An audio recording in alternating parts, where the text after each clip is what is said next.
Hey, you. Where's the real manager? I won't deal with you. Sir, I am the manager. Please lower your voice. You dare speak to her like that? Are you okay, my dear? She had rebuilt herself so quietly that nobody noticed, until the one person who broke her walked through the door of her new life and tried to finish the job. What he didn't know was that the most powerful man in the building was watching. And for the first time in years, An Jae-hong was paying attention. If you've ever rebuilt yourself in silence while someone waited for you to fail, this story is for you. Zarya didn't beg, break, or bother with revenge. She just won. Like this video, subscribe, and let's make sure David types everywhere see exactly how this ends. The thing about starting over that nobody tells you is that it doesn't feel like starting over. It feels like Tuesday. It feels like a 6:47 a.m. alarm in a studio apartment where the heating has opinions but no follow-through, and the coffee from the bodega downstairs tastes like someone boiled ambition in recycled disappointment and charged $4 for the experience. It feels like pulling on a uniform that costs less than your old lunch breaks and riding a subway car where everyone is performing the very convincing act of not existing. That was Zarya Okoye's Manhattan. Not cinematic, not triumphant, just relentlessly, honestly alive. She was 34 years old, 6 months divorced, and technically overqualified for every task she performed before noon. She had a first-class economics degree from Howard, a postgraduate certification in hospitality management from Cornell, and the particular kind of quiet competence that made organizations run smoothly and pay her modestly for the privilege. She could read a balance sheet and a human being with equal accuracy. She remembered the names of guests' children, the specific temperature preferences of returning clients, and the precise moment a conversation shifted from pleasant to performative. She was exceptional in the way certain tools are exceptional, indispensable, underestimated, occasionally left in a drawer. The hotel that had agreed to employ her temporarily was called Hanul. 17 floors of pale stone and dark restraint in Midtown Manhattan, the kind of establishment that didn't advertise because its guests didn't need to be told where to go. They simply arrived, as wealthy people do, with the confidence of individuals who have never once questioned whether they were expected. Zarya had chosen it for 3 precise reasons. First, it paid well enough to cover rent and dignity in that order. Second, it required discretion, and she was currently very interested in being invisible. Third, it existed at a comfortable distance from her former professional world, the mid-size hospitality firm where she had managed 3 departments, received quarterly praise from executives, and received quarterly silence from the husband who attended the same meetings and behaved as though she were a well-dressed stranger who occasionally said things he hadn't thought of first. David Coleman. She did not think about him before coffee. She had implemented this as policy. After coffee, she permitted herself approximately 90 seconds of reflection, during which she typically concluded the same thing she had concluded for the past 6 months. She had not lost anything she actually wanted to keep. What she had lost was the version of herself that had slowly learned to stand at half height so that a man of average depth could feel tall beside her. That version was gone. Good riddance to her. Hotel Hanul had its own particular atmosphere, which Zarya had cataloged within her first week the way she cataloged everything, thoroughly and without sentiment. The lobby was lit with deliberate subtlety. The staff moved with the coordinated quiet of people who understood that efficiency, performed loudly, was merely stress in a uniform. The guests arrived and departed with the unhurried authority of individuals who had learned that urgency was, at its core, a middle-class emotion. And above all of it, quite literally, existed An Jae-hong, the owner, the architect of all this curated silence. The Korean billionaire who occupied the 17th floor and descended from it so rarely that newer staff occasionally wondered, in hushed tones, whether he was architectural rather than biological. Nobody had a clear photograph. Nobody had a confirmed anecdote that didn't arrive third-hand. What they had were impressions, fragments, and the particular mythology that accumulates around powerful men who refuse to perform their power for an audience. He had reportedly rejected a partnership with a major European luxury group on the grounds that their brand philosophy was performing depth rather than having it. He had stood in the hotel kitchen for 6 uninterrupted minutes and then informed the executive chef, a man with 2 Michelin stars and the ego to match, that the tasting menu lacked moral seriousness. The chef had quit, reconsidered his entire philosophy of food somewhere in the vicinity of a long walk and a humbling amount of silence, and returned 2 weeks later with 3 new dishes that a food critic subsequently described as the most emotionally coherent meal currently available in Manhattan. Nobody knew what made An Jae-hong laugh. The working assumption was nothing. Mrs. Park, the head concierge, A precise, composed woman who had survived 4 general managers, 2 Category 1 weather events, and 1 incident involving a minor European royal and a very confused service elevator without once adjusting her posture, had assessed Zarya in the first 40 minutes of orientation with the efficiency of a customs official reviewing documentation. "You read people," she said, "not a question." "Occupational habit," Zarya replied. Mrs. Park considered this for a moment with the expression of someone filing information in a location only she had access to. "Here," she said finally, "that is either very useful or very dangerous. We will find out which." Zarya had smiled and returned to her station.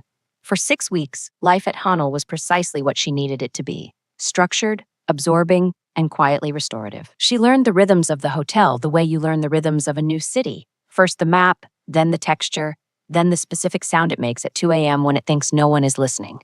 She was good at the job, embarrassingly good in the way that people are good at things below their ability, easily, almost accidentally, with the slight melancholy of someone who has brought a racing engine to a parking lot. She did not complain. She was rebuilding, quietly, on purpose, without audience. And then on a Thursday evening in November at 9:14 p.m., the lobby doors opened. She knew before she looked up.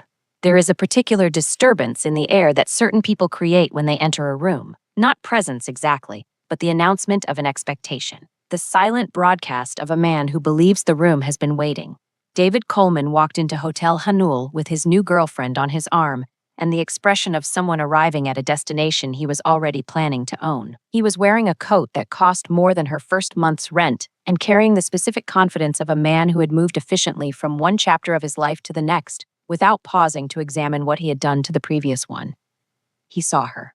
She watched the recognition cross his face in 3 stages: surprise, recalibration, and then, most revealingly, amusement. The smile arrived slowly, like a verdict being read. He approached the desk. And Zarya Okoye, who had come to Manhattan to disappear, stood completely still and understood with perfect clarity that the next 60 seconds were going to require everything she had rebuilt in the last 6 months.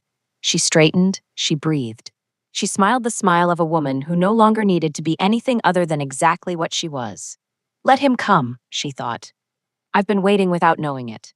The lobby, elegant and well-trained in the art of not noticing, began to notice. And somewhere above, on the 17th floor, an elevator descended without explanation, the way certain things begin before anyone understands they have started. Drop a comment below. Have you ever had someone from your past show up exactly when you'd finally stopped needing them to? If David's particular kind of cruelty, the kind that smiles while it diminishes, reminds you of someone, hit like. And if you believe women who rebuild quietly deserve to win loudly, subscribe. David and everyone like him would prefer you didn't. David Coleman had always possessed the remarkable ability to make cruelty sound like concern. It was, Zarya had concluded during year 3 of their marriage, his single greatest talent, greater than his networking, greater than his curated LinkedIn presence, which described him as a visionary connector of people and purpose, with the kind of confidence that required absolutely no self-awareness to maintain. Greater than his ability to arrive late to everything and somehow make the room feel grateful he'd bothered. He had the gift, and he was unwrapping it now, right here, in the lobby of Hotel Hanel, with his new girlfriend standing beside him like a prop he'd selected for maximum effect. Zarya. He said her name the way people say the name of a restaurant they used to love before it went downhill. Nostalgic, slightly pitying, entirely unbothered. "I didn't know you were working here." "Most people make a reservation before they arrive," she replied pleasantly. "How can I help you this evening?" His smile widened. That was the thing about David. Pushback that didn't come with emotion confused him briefly, and then delighted him. He interpreted composure as an invitation. "We have a reservation. Coleman, party of 2. He leaned against the desk with the casual authority of a man who had spent years making himself comfortable in spaces that belonged to other people. I had no idea this is where you landed." Landed, as though she were a plane that had experienced some turbulence and been rerouted to a regional airport. "I didn't land," Zarya said, pulling up the reservation with the smooth efficiency of someone who intended to process him and move on. "I chose. There's a distinction." His girlfriend, a woman with the careful beauty of someone who had recently learned that being decorative required significant maintenance, glanced between them with the dawning awareness that she had walked into a conversation with walls she couldn't see yet.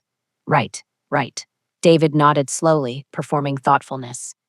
"So this is, what, a transitional thing? While you figure out the next move?" The lobby had not changed. The pale stone was still pale. The lighting was still precisely calibrated. The guests nearby were still performing the well-practiced Manhattan art of absolute disinterest. And yet something had shifted, the way temperature shifts before weather arrives. Two colleagues behind the desk found reasons to adjust things that didn't need adjusting.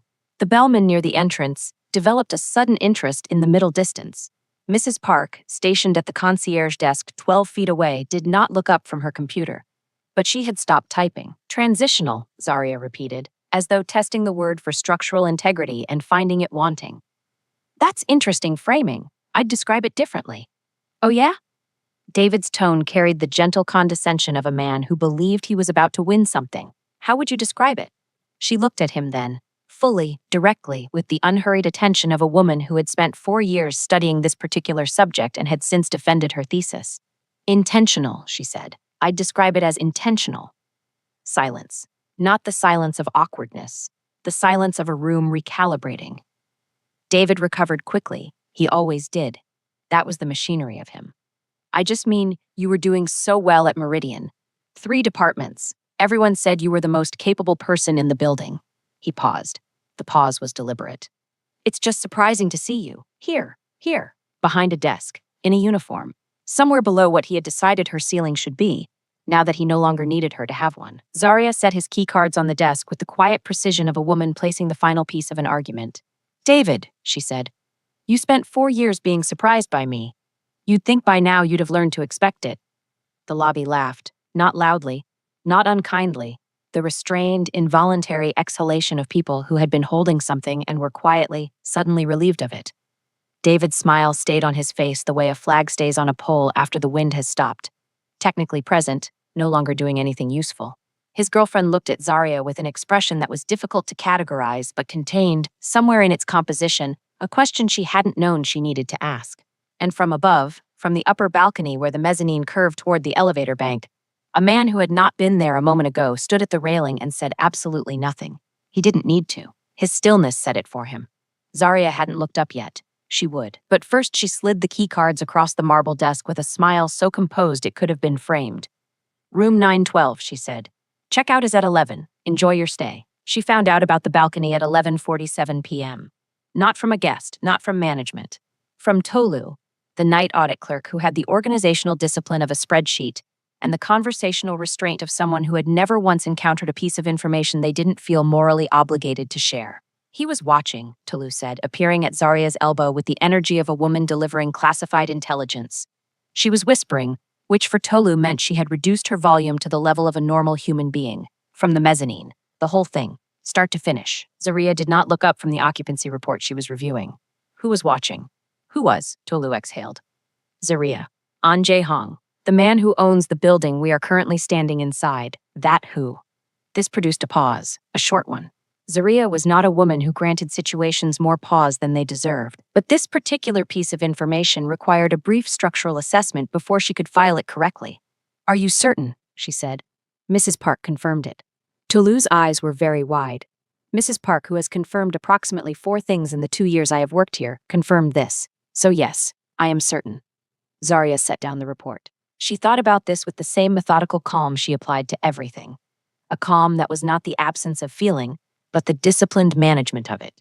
The way a well-designed building manages pressure not by eliminating it, but by distributing it so intelligently that nothing collapses. Then she picked the report back up. Okay, she said. Tolu stared at her. Okay? That's okay is what you're giving me right now? What would you prefer? Panic, excitement, some human response that confirms you understand the gravity of. The owner of the hotel observed a standard guest interaction, Zaria said evenly. Nothing unusual occurred. Tolu opened her mouth, closed it, and then turned to look at the mezzanine balcony with the expression of a woman who had witnessed something historic and was frustrated by the singular lack of appropriate ceremony surrounding it. He laughed, she said finally quietly as though the word itself was fragile. Zaria, that man laughed. Do you understand what I am telling you? In 2 years, I have seen him enter this lobby exactly 3 times. He has never smiled. He once told the head of events that the annual gala theme was aesthetically dishonest and walked away. He does not laugh. And tonight, because of you, he laughed. Zaria was quiet for a moment. Go finish the audit, Tolu. Tolu went. But she went slowly and with feeling. Zaria did not sleep well that night, not because of David. She had processed David Coleman a long time ago, filed him under expensive lessons in the cost of shrinking, and moved on. The encounter had confirmed nothing she didn't already know. He was exactly what he had always been. The only thing that had changed was that she was no longer required to stand next to it and call it home. It was the other thing that kept her awake. The balcony, the stillness, the laugh she hadn't heard, but that apparently an entire lobby had registered like a seismic event. She had looked up too late to see his face clearly. A figure at the railing, dark suit, the posture of someone who occupied space without negotiating for it. And then the elevator doors had closed, and the mezzanine was empty, and the lobby had exhaled and gone back to performing normalcy. But something had shifted. She could feel it the way you feel a change in pressure before a storm. Not the storm itself, just the air acknowledging that something was coming. She told herself she was being dramatic. She was not, historically, a dramatic person. She went to work the next morning and said nothing about any of it. The summons arrived at 2:17 p.m. Not an email, not a message through management. A note, actual paper, cream-colored, the kind of stationery that understood its own significance, delivered to the front desk by An Jae-hong's personal assistant, a composed young man named Mr. Seo, who moved through the hotel like a well-edited sentence and spoke only when the alternative was ambiguity. The note said 4 things. Miss Okoye. My office. 3 p.m. AJH Zaria read it twice. Then she read it a third time, not because the content was complex, but because she was giving herself the 3 seconds required to ensure that her face communicated nothing to the 7 people currently pretending not to watch her read it. Mrs. Park appeared at her side with the timing of a woman who had been waiting at a precise distance. I would suggest the navy blazer, she said without looking at the note. It is in the staff coat room. I placed it there this morning. Zaria looked at her. Mrs. Park returned to her desk without elaborating. The 17th floor was different from the rest of the hotel the way the top of a mountain is different from its base. Structurally connected, experientially separate. The elevator opened to a corridor of dark wood and indirect light and the specific silence of a place where decisions were made. Mr. Seo met her at precisely 3 p.m., confirmed her name with a nod that suggested he had already known everything relevant about her for some time, and led her to a door at the end of the corridor. He opened it. He did not follow her in. The office was large without announcing it. Floor-to-ceiling windows framed the city in the manner of a painting someone had decided to make inhabitable. There were books, not decorative books, read books, with the particular disorder of volumes that had been opened and returned without ceremony. A desk, 2 chairs. And behind the desk, standing with his back to her, looking at Manhattan with the attention of a man conducting a private conversation with it. An Jae-hong. He was taller than the mythology had suggested. Or perhaps it was simply that mythology, by nature, flattened things it couldn't fully measure. He turned, and Zaria, who prided herself on reading rooms and people with equal accuracy, found for the first time in recent memory that she needed a moment longer than she expected. He was not what the stories had prepared her for. The stories had prepared her for cold. This was something more precise than cold. This was a man who had decided at some point that attention was a limited resource, and he would spend it only where it was warranted. He looked at her the way he had presumably looked at the kitchen, at the renovation plans, at the European partnership proposal, with complete, unhurried, slightly dangerous focus. Miss Okoye, he said. His voice was even, measured. The voice of a man who had never once needed to raise it. Mr. An, she replied, a silence that was somehow not uncomfortable. Then, and she would think about this later, alone in her studio apartment with the unreliable heating, the corner of his mouth moved, fractionally. Almost nothing, almost. I have a problem, he said, and I believe you are the solution. Zaria had been called many things in her professional life. Capable, thorough. Occasionally, by managers who meant it as a compliment and didn't understand why it landed differently, intimidating. She had been called a problem solver, a stabilizer, and once, memorably, by a senior partner at Meridian who had consumed 2 glasses of wine at the annual retreat, the only adult in any room she enters. She had never been called a solution, certainly not by a man who delivered the word the way An Jae-hong delivered it, with the quiet finality of someone who had already done the math and was simply sharing the result. She sat down in the chair across from his desk without being invited to, because standing while someone told you they needed you was a posture that belonged to a version of herself she had left in a different city. Tell me the problem, she said. He studied her for a moment. Not with surprise. She had the impression that An Jae-hong was rarely surprised, that he had arranged his life with sufficient precision to make surprise largely unnecessary. It was something closer to confirmation, the expression of a man checking a calculation he had already trusted. He sat. Hanul is expanding, he said. A second property, Chicago, opening in 7 months.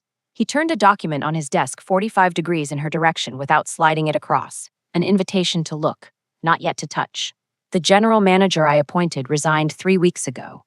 Personal circumstances. I have interviewed 9 candidates since then. Zarya glanced at the document, architectural plans, budget projections, a timeline that was, even at a brief glance, ambitious to the point of philosophical optimism. 9 candidates, she said. None of them were right. What made them wrong? He looked at her with an expression that suggested the question had been the correct one. They understood hotels, he said. They did not understand what this hotel is trying to be. And what is it trying to be? The question landed in the room and sat there. He let it. She was already learning, a man comfortable with the weight of an unanswered question. Comfortable in the way people are comfortable with things they have chosen rather than things they have simply tolerated. Honest, he said finally. Expensive and honest. Most luxury is performance. Surfaces designed to make people feel significant. Hanul is not interested in making people feel significant. It is interested in being significant. There is a difference that most people in this industry cannot identify, let alone build. Zarya was quiet for a moment. Outside the floor-to-ceiling windows, Manhattan conducted its relentless, gorgeous, exhausting business. 37 floors below, somewhere in the grid of it, her studio apartment sat with its unreliable heating and its honest coffee and its complete absence of pretense. You watched me last night, she said. It was not an accusation. It was not even particularly bold. It was simply the next true thing in the conversation, and she had learned, was still learning, would probably always be learning, that true things, stated plainly, had a structural integrity that no amount of careful positioning could replicate. He did not flinch. I did. Why were you on the mezzanine? I come down occasionally, when the building requires it. The building required it last night? Apparently, he said, and there it was again, that fractional movement at the corner of his mouth. Not quite a smile. The architectural suggestion of one. Zarya looked at him steadily. Mr. Ahn, I'm a guest relations associate. I've been employed here for 6 weeks. Whatever you observed last night was exceptional, he said, simply, without decoration. She stopped. He continued, with the unhurried momentum of a man who had decided where this conversation was going and saw no reason to take a scenic route. You de-escalated a situation that had the potential to become a reputational incident. You did it without aggression, without appealing to authority, and without sacrificing the dignity of the hotel or yourself. You read the room, you read the man. And you responded with a precision that I have not observed in this lobby in 4 years of ownership. A beat. I also read your file this morning. My file, she repeated. Howard, Cornell, 3 departments at Meridian simultaneously, with a 17% increase in guest satisfaction scores during your tenure, and an operational cost reduction that your superiors apparently absorbed credit for without comment. He said this last part without inflection, which somehow made it land harder than if he'd editorialized. You are not a guest relations associate, Ms. Okoye. No, she agreed quietly. I'm not. So, he folded his hands on the desk with the calm of a man closing a bracket he had opened deliberately. Chicago. The word sat between them like a door. Zarya looked at it. She looked at him. She thought about the 7 months. The timeline on that document. The 9 candidates who had understood hotels, but not this one. She thought about Mrs. Park placing a navy blazer in the coat room that morning with the timing of a woman who had known, before Zarya did, how the day was going to end. She thought about David Coleman on the other side of this building, sleeping in room 912, believing that the woman he'd spent 4 years diminishing had washed up somewhere manageable. She thought about a Chicago property that needed someone who understood not just the mechanics of luxury hospitality, but the philosophy of it. The difference between performing significance and actually having it. She thought about her studio apartment, the heating that was a suggestion, the coffee that tasted like ambition in a paper cup. And she thought about the particular, clarifying feeling of being seen accurately, not flattered, not managed, not strategically appreciated, but seen, clearly, by someone who had done the reading. I have conditions, she said. Something shifted in his expression. Not surprise, not resistance. Something that sat closer to interest. The specific interest of a man who had spent years being agreed with and found, in this moment, the alternative considerably more compelling. Of course you do, he said. Competitive salary, relocation, Full operational authority. I don't want a title that sounds like leadership while someone above me makes the actual decisions. She paused. And I want to understand the vision before I commit to building it. Not the document version. The real version. What you actually want Hanel Chicago to be. He held her gaze for a long moment. Outside, Manhattan kept moving. It always kept moving. That was the contract you signed when you arrived. The city would not wait for you to figure yourself out. It would simply continue, magnificently, indifferently, and you either moved with it or you stood still and called that a choice. Dinner, An Jae-hong said. Tomorrow evening, I will tell you what I want it to be. It was not a question. It was also, she noted, not entirely professional. She noticed this the way you notice weather. Not with alarm, simply with the understanding that conditions had shifted and it was reasonable to update your expectations accordingly. Dinner, she said. Not agreement, not refusal. A word placed carefully at the edge of a decision she hadn't made yet. He nodded once. The meeting apparently was complete. She stood, straightened the navy blazer that Mrs. Park had known she would need. At the door, she paused. Mr. An, she said, without turning fully. The 9 candidates who were wrong, did any of them negotiate? A silence. No, he said. She nodded once and walked out. Behind her, in an office on the 17th floor, a man who almost never smiled sat alone with the city and did something his assistant would not have recognized. He smiled. Not fractionally this time. Fully. Quietly. To no one but himself and Manhattan. And he picked up his phone and told Mr. Seo to make a reservation for 2. The restaurant was not the kind of place that needed a name on the door. It had an address, presumably, somewhere in the administrative record of the city. It had a chef whose reputation preceded him by approximately 3 continents. It had tables spaced with the generosity of an establishment that understood the most expensive thing it could offer its guests was the absence of other people's conversations. What it did not have was a sign. Zarya stood outside it for exactly 4 seconds. She permitted herself 4 seconds of external adjustment before entering any room that mattered, and noted that the absence of a sign was itself a kind of statement. If you need to be told where you are probably somewhere else. She went in. An Jae-hong was already there. Of course he was. He was the kind of man who arrived first, not because he was eager, but because waiting, for him, was a form of preparation. He was seated at a corner table with a glass of water and the particular stillness of someone who had not spent the last 4 seconds adjusting anything. He stood when she approached. She noted this too. Not because it was remarkable, it was simply courtesy, but because David Coleman had stopped standing when she entered rooms sometime around year 2, and the body, she had learned, remembers the specific texture of being regarded. Ms. Okoye, he said. Mr. An, she replied and sat down. The menu arrived. She read it the way she read everything, thoroughly, without performance. He watched her read it the way he had watched her in the lobby, with the complete, uncurated attention of a man who found the subject genuinely interesting and had no interest in pretending otherwise. She ordered without deliberation. He ordered without looking at the menu, which meant he had either been here many times or had decided in advance, and she suspected both were true. You said you'd tell me what you want Hanel Chicago to be, she said, once the menus had been collected. I'm listening. He appreciated this, she could tell. The directness. The absence of preliminary social architecture. The small talk and careful positioning that most dinners of this kind required before anyone said anything true.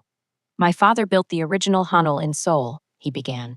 In 1987, he had no investors, no family money. He had a building he'd purchased at a price that reflected its condition accurately, and a philosophy he had developed over 20 years of working in hotels that did not share it. He paused, drank water, continued. He believed that luxury, done honestly, was an act of care, not performance.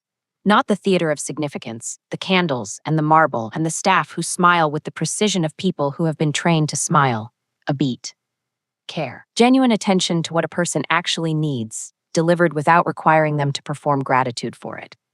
Zarya was quiet. She was thinking about the lobby, the lighting, the staff who moved with coordinated quiet, the way the building held itself, not like a showcase, but like a place that took its own hospitality seriously. The Manhattan property built his philosophy, An continued. I want Chicago to extend it, not replicate it, extend it, a different city, a different character, but the same foundation. He looked at her. Most general managers I have spoken to want to build a hotel. I want someone who wants to build a position, a thing that stands for something in that city specifically. What does it stand for in Manhattan? She asked. Honest refuge, he said, for people who have spent the day performing. She thought about this. About 17 floors of pale stone and dark wood and lighting that cost more per fixture than her rent. About guests who arrived with the unhurried authority of people who had nothing to prove, and the way the building, quietly, intentionally, made space for that. Chicago is different, she said. Manhattan performs even in its silence. Chicago is more direct, more willing to be exactly what it is without apology. He looked at her with an expression she was beginning to catalog, the one that arrived when she said something that aligned with a calculation he'd already made. Confirmation, she had decided. He was a man who thought carefully and then looked for evidence that the thinking had been sound. Yes, he said, simply. Then the Chicago property can't just be Hanel in a different city. It has to translate the philosophy into a different language. She reached across the table and turned his water glass 90 degrees, not deliberately, simply the gesture of someone thinking with their hands. Same values, different expression, or it's just a copy, and copies don't stand for anything. The food arrived. They ate. They talked. The conversation moved. Through the operational specifics she needed to understand, through the timeline, through the budget, through the particular challenges of launching a luxury property in a market with its own established hospitality hierarchy. He was, she discovered, extraordinarily precise. He did not use imprecise language. He did not say probably when he meant yes or we'll see when he meant no. He said what he meant with the economy of a man who had learned, at some cost, that clarity was a form of respect. She found this, against her better judgment, profoundly attractive. Not in a manner she intended to act on, simply in the way you find precision attractive when you have spent years in close proximity to its opposite, to a man who used words the way he used everything, strategically, to manage rather than to communicate. She filed the observation. She did not examine it further. Not yet. The salary, she said over the second course. I want a number that reflects the role, not the role I currently hold. I know what the role is worth, he said. The number will reflect that. And the operational authority, I need that in writing before I accept. Naturally. And I want to be involved in selecting the design team. Not consulted. Involved. There's a distinction. I know the distinction, he said. And the way he said it confirmed that he did, that he had lived professionally in the territory between those two words long enough to understand exactly where the line fell and why it mattered. Dessert came. Neither of them ordered it, but the kitchen sent something anyway, small, precise, a single composed thing on a white plate that managed to be both beautiful and unsentimental. She looked at it. Your father, she said. Is he still involved? Something shifted in his expression. Subtle. The kind of shift that happens when a question arrives in a room that has been carefully arranged to not require it. He passed, An said. 4 years ago. I'm sorry. The Chicago property was his idea, he said quietly. He visited once, said it was a city that deserved honesty. Zaria looked at the small, precise thing on the white plate and thought about a man she had never met who had spent 20 years developing a philosophy of care and then built a building around it. She thought about her own father, a practical, exacting man from Lagos who had told her, at 17, that the most powerful thing a person could possess was a standard they refused to lower. She thought about 4 years of lowering it. She thought about 6 months of rebuilding it quietly in a studio apartment with unreliable heating. She thought about Chicago. She looked up. An Jae-hong was watching her with the attention she was beginning to understand was simply how he existed in the world. Fully present, completely focused, in the manner of someone who had decided that anything worth doing was worth doing without distraction. I'll need 2 weeks to review the full operational documents, she said. You'll have them tomorrow. And I want to visit the Chicago space before I sign anything. I'll arrange it. She nodded. He nodded. Outside, New York continued its magnificent, indifferent business. Inside, at a corner table in a restaurant with no sign on the door, 2 people who had each, in different ways, spent years in the company of things that were not what they appeared to be sat across from each other and said true things. It was, Zaria thought on the way home, the most honest dinner she'd had in years. She was in the subway before she realized she was smiling. She didn't stop. The heating in her apartment when she got home was actually working. She chose to consider this a sign. The documents arrived at 7:03 a.m., not emailed, delivered. A structured portfolio in a matte black folder with Hanel Group embossed on the cover in the kind of typography that understood restraint. Mr. So, presumably, had appeared at her building's front desk at some point before most of Manhattan had decided to be conscious, handed it to a bewildered overnight doorman, and vanished with the quiet efficiency that appeared to be his singular personality trait. Zaria was on her second coffee when she opened it. She did not move for 2 hours. The documents were extraordinary. Not in the way that impressive corporate packages were extraordinary, thick with optimism and thin with specificity, but in the way that genuine plans were extraordinary. They had weight. They had contingencies. They had a construction timeline so precisely annotated that she could tell which decisions had been made with confidence and which had been made with the particular careful handwriting of someone who understood they were guessing and wanted the record to reflect their honesty about it. There was a section titled Philosophy of Space that read nothing like a business document. It read like a letter. Someone, she suspected she knew who, had written 3 pages about what a room owed the person sleeping in it, about the difference between a hotel that provided comfort and a hotel that understood it. She read it twice. Then she made a third coffee, which she didn't usually do, and read it a third time. By 9:30, she had 12 pages of notes, 4 structural questions, and the uncomfortable clarity of a woman who had already made her decision and was simply generating documentation to confirm what she already knew. She was going to Chicago. The realization arrived not with drama, but with the quiet inevitability of something that had been true for longer than she'd admitted. The way you recognize, at a certain point, that you've known the answer to a question since before you asked it. She was going to Chicago, and she was going to build something honest. She called Mrs. Park. "I wondered when you would call," Mrs. Park said by way of greeting. "Did you know?" Zarya asked. Not accusatorially. Simply as a woman who appreciated accurate information about the degree to which she had been managed. A pause that contained more information than most people's full sentences. "I observed," Mrs. Park said carefully, "that Mr. Ahn had reviewed your employment file the morning after the lobby incident. I also observed that Mr. Seo booked a dinner reservation for 2 at Soma that evening." Another pause. "I placed the blazer in the coat room as a precaution." "A precaution," Zarya repeated. "You were always going to be more than a guest relations associate," Mrs. Park said with the matter-of-fact delivery of a woman stating meteorological fact. The only variable was timing. Zarya was quiet for a moment. "Mrs. Park," she said, "how long have you worked for him?" 11 years. "And in 11 years? He has offered 2 people a position by personal invitation," she said. "The executive chef, after the incident with the tasting menu, and now you." The briefest pause. "He does not do things without reason, Miss Okoye. He is not a man who acts on impulse and constructs justification afterward. When he moves, it is because he has already seen the destination." Zarya absorbed this. "Thank you," she said. "Review the indemnity clause on page 41, Mrs. Park replied. "The language is favorable but worth understanding precisely." And then, because she was Mrs. Park, "Good luck, though I don't believe you'll need it." She was still at her kitchen table, surrounded by documents, when her phone rang with a number she didn't recognize and answered anyway because the day had already established itself as one where unexpected things arrived with purpose. "Zarya." "David." She recognized the voice the way you recognize the sound of a door you've permanently closed. Familiar, distant, belonging to a different floor of a building you no longer lived in. "How did you get this number?" she said. Not a question, a statement that contained one. "You haven't changed it."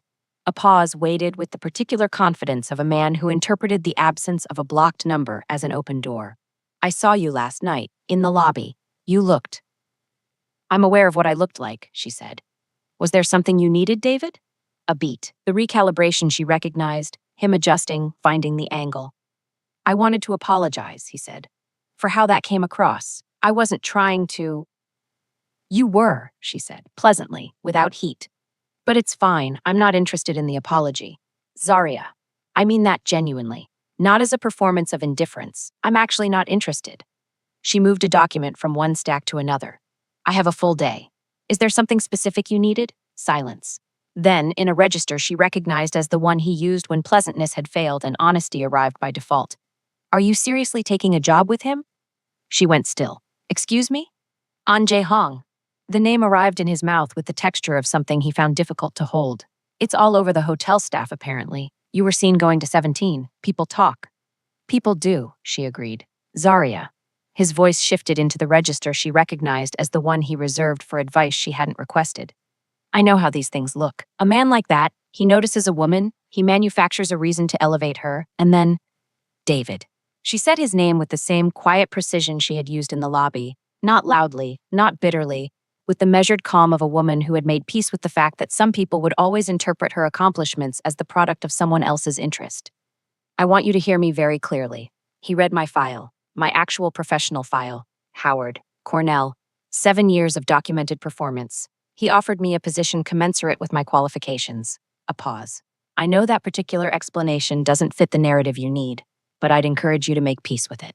Silence. A long one. I'm just concerned, she said. Yes, you always were, generously, consistently, strategically concerned. She closed the matte black folder. Goodbye, David. Genuinely, I mean that as a permanent thing. She ended the call. She sat for a moment in the particular silence of a woman who had just closed the last door she needed to close. Then she opened the folder to page 41, found the indemnity clause, and read it with the focused attention of someone who understood that the best revenge on a man who spent 4 years underestimating you was not anger, not confrontation, not a single devastating sentence in a hotel lobby. It was building something extraordinary. In a city he had never thought to look for her in. Her phone lit up again. A message from an unsaved number she recognized immediately. Chicago visit confirmed. Thursday. AJH. She looked at it for a moment, then she saved the number. Under his name. His full name. And then she did something she hadn't done in longer than she could accurately remember. She allowed herself, quietly, privately, in a studio apartment with heating that had decided today to cooperate, to feel genuinely, uncomplicatedly excited about what was coming next. Not performing excitement, not managing it, just feeling it. The documents were still spread across her table. The city was still outside her window, conducting its relentless business. And somewhere on the 17th floor of a hotel she would soon be leaving, a man who had seen her accurately was already planning the next move. She picked up her pen. She got back to work. Chicago received her the way Chicago receives everyone who arrives with something to prove. Directly. No ceremony, no concession to sentiment. Just the flat, honest geography of a city that had been built by people who understood that beauty and utility were not opposites, that a thing could be both functional and magnificent, and that the lake did not care whether you were ready for it when it decided to show you what wind actually meant. Zaria stepped off the plane at O'Hare on Thursday morning with the matte black folder under her arm, 12 pages of annotated notes in her bag, and the specific kind of alertness that arrives when a person understands, in their bones, that they are standing at the precise moment where preparation and opportunity have finally agreed on a time to meet. An Jae-hong was not on the plane. He was already there. Of course he was. He was waiting outside the site, a former heritage building in the West Loop, 7 stories of early 20th century brick and iron that had spent its recent decades as a series of increasingly optimistic commercial ventures, and was now standing with the patient dignity of something that had always known it was waiting for the right person to understand it. He was looking at it when she arrived, not at his phone, not at documents. At the building itself, with the particular attention she had come to recognize as his default mode of engagement with anything he considered worth his time. He turned when he heard her. Miss Okoye. Mr. An. They looked at the building together for a moment without speaking. This was, she had learned in the past 2 weeks of working alongside him through the operational documents and 3 video calls that had run longer than scheduled and covered more ground than either of them had formally acknowledged, becoming a pattern. They were comfortable with shared silence in a way that felt earned rather than accidental. The silence of 2 people who had each, independently, decided that words were worth using precisely or not at all. Tell me what you see, he said. She looked at the building. The brick was original, the color of dried clay, darkened at the edges with a century of weather, and the particular patience of a structure that had survived things it hadn't been designed for. The iron detailing across the upper windows was intact, extraordinary, the kind of craftsmanship that had been expensive even when labor was cheap and was now simply irreplaceable. The ground floor had been gutted at some point by someone who had mistaken removal for renovation, leaving a raw, honest interior visible through the covered windows that was simultaneously damage and possibility. I see a building that was built to mean something, she said, that was subsequently asked to mean several things it wasn't, and arrived here still structurally sound because the original intention was genuinely good. She paused. I see the Chicago property. He looked at her with the confirmation expression, the one that had stopped surprising her and started feeling, quietly, like something she looked forward to. The ground floor needs to be restored, not redesigned, she continued, walking toward the entrance. The iron detailing is the architectural language of this building. Every interior decision should be in conversation with it, not competing. The lobby can't be a Manhattan lobby. It needs to feel like it grew here. She stopped at the entrance and turned back. And the restaurant should face the street. Not hidden, not elevated, street level, visible, available. Chicago eats publicly. It shares tables. The Manhattan property turns inward. This one should turn out. He had followed her to the entrance. He was standing close enough that she was aware of it in the precise, inconvenient way she had been trying to manage for 2 weeks. The awareness you develop around someone whose proximity has begun to feel, against your most organized intentions, significant. The design team I've shortlisted agrees with you on the ground floor, he said. They proposed the same approach. Good shortlist, she said. You helped make it. She had. 3 of the 5 firms on the final list were there because of notes she had sent him at 11 p.m. on a Tuesday with the subject line, revised design considerations, and the slightly guilty energy of someone who had told themselves they were done for the evening and then wasn't. He had responded at 11:47 with 2 words. Agreed. All 3. She had stared at that message for longer than was strictly professional. They went inside. The building was extraordinary in the way unfinished true things were extraordinary. Rough, honest, full of the kind of potential that didn't need to be imagined, because it was simply visible, sitting in the proportions of the space and the quality of the light, and the particular way the afternoon came through the south-facing windows and landed on the original floor like an argument for restoration. They moved through it together. She talked. He listened, occasionally asked questions that were precise enough to confirm he had read everything she'd sent him. And once, when she demonstrated the lobby flow using herself as a hypothetical guest and walked a path that took her past a structural column she immediately identified as the natural anchor for the check-in experience, said simply, "Yes, exactly that." It was, she thought, the most collaborative she had felt in a professional space in years. They were on the 4th floor, future suites, windows facing west toward the river, when he said, without preamble, the thing that changed the register of the day. "I want you to know that the position is genuine." She turned from the window. "I know that. I want you to know that I am aware of how it could appear." He was looking at her with the directness she had cataloged from the beginning. No management, no strategy, just the plain face of a man saying what he meant. A woman joins the staff. An incident occurs. The owner summons her to 17 and offers her a significant position. A pause. "I am aware of the narrative." "David called me," she said. He presented that narrative in detail. Something moved in his expression at the name, brief, controlled, but present. "What did you tell him? That you read my file?" She held his gaze. "That the work spoke for itself." "It did," he said. "It does." Another pause. "But I want to be honest with you, Ms. Okoye, because I think you deserve honesty, and I think you can identify the absence of it reliably enough that attempting it would be insulting." She waited. "The file told me you were qualified," he said. "The lobby told me something else." The building was quiet around them. 4 floors up, facing west, the afternoon light was doing its honest work on the original floors, and the city was outside the windows conducting its direct, magnificent, unapologetic business. And An Jae-hong was looking at her with the complete attention of a man who had decided that clarity was a form of respect, and that this particular moment warranted his very best version of it. "It told me," he said carefully, "that you were someone I wanted to know." The silence that followed was not uncomfortable. It was the silence of 2 people standing at the edge of something true, giving it the space it deserved before deciding what to do with it. Zaria looked at him for a long moment. She thought about David Coleman and 4 years of being dimmed. She thought about 6 months in a studio apartment rebuilding herself with discount coffee and deliberate silence. She thought about Mrs. Park and navy blazers and a note on cream paper that said, "I have a problem, and I believe you are the solution." She thought about a man who had read 3 pages about what a room owed the person sleeping in it and understood, without being told, that the same principle applied to people. "I want to be clear about something," she said. He waited. "I am taking this position because I am qualified for it and because the work is worth doing." A pause. "Not because of anything else." "I know," he said. "And anything else," she continued, "would need to develop on its own timeline without affecting the work." "I agree completely." "And slowly," she said.